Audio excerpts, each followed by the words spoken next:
जय हिंद दोस्तों।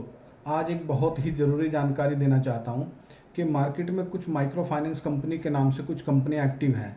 हालांकि सभी कंपनियों के बारे में ये बात नहीं लागू होती है, लेकिन कुछ कंपनियाँ ऐसा कर रही हैं कि जनसाधारण को मोटे मुनाफे का लालच देकर उनका पैसा आरडी और एफडी के रूप में अपनी कंपनी में जमा करवाते हैं, कई स्कीम में निवेश करवा देते हैं और उसके बाद मार्केट से काफ़ी सारा पैसा इकट्ठा करने के बाद में वो कंपनियां रात ही रात में वाइंड अप करके गायब हो जाती है। ना उस कंपनी का ऑफिस मिलता है और ना ही उसके अधिकारी मिलते हैं।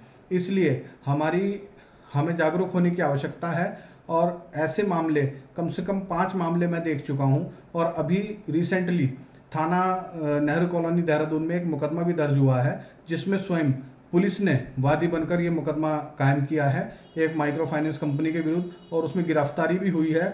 और सब इंस्पेक्टर प्रवीण पुंडीर जी ने खुद ये मुकदमा वादी बनकर कायम कराया है, जिसके लिए पुलिस का ये सराहनीय कार्य है, जिसके लिए मैं पुलिस की प्रशंसा करता हूँ।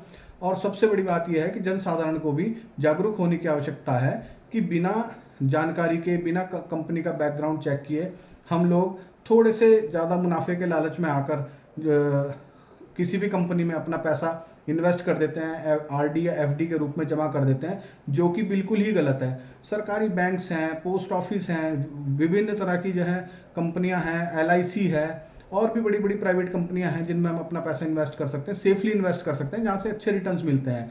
लेकिन ये छोटी छोटी कंपनियां हैं, इनका आगे पीछे कुछ अता पता होता नहीं है, अधिकारी भी इनके सब इसी तरीके के फ्रॉड लोग होते हैं। कुछ कंपनियों की बात कर रहा हूँ, मैं सभी के बारे में नहीं कह रहा हूँ, दोबारा मैं इसीलिए रिपीट कर रहा हूँ।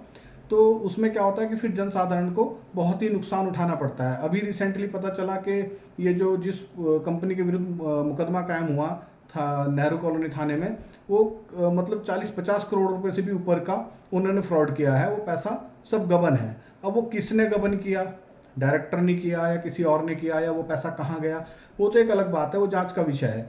लेकिन बहरहाल जनता से तो पैसा चला गया।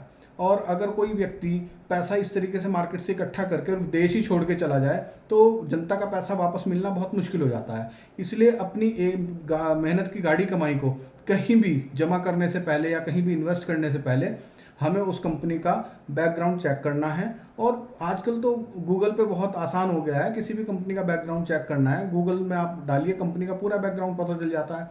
तो इसलिए किसी भी छोटी मोटी कंपनी में इन्वेस्टमेंट करने से पहले 100 बार सोचिए, और जो भी रिलायबल सोर्सेज हैं जैसे बैंक्स हैं या एलआईसी है, पोस्ट ऑफिस है, उनमें ही अपना पैसा इन्वेस्ट करें।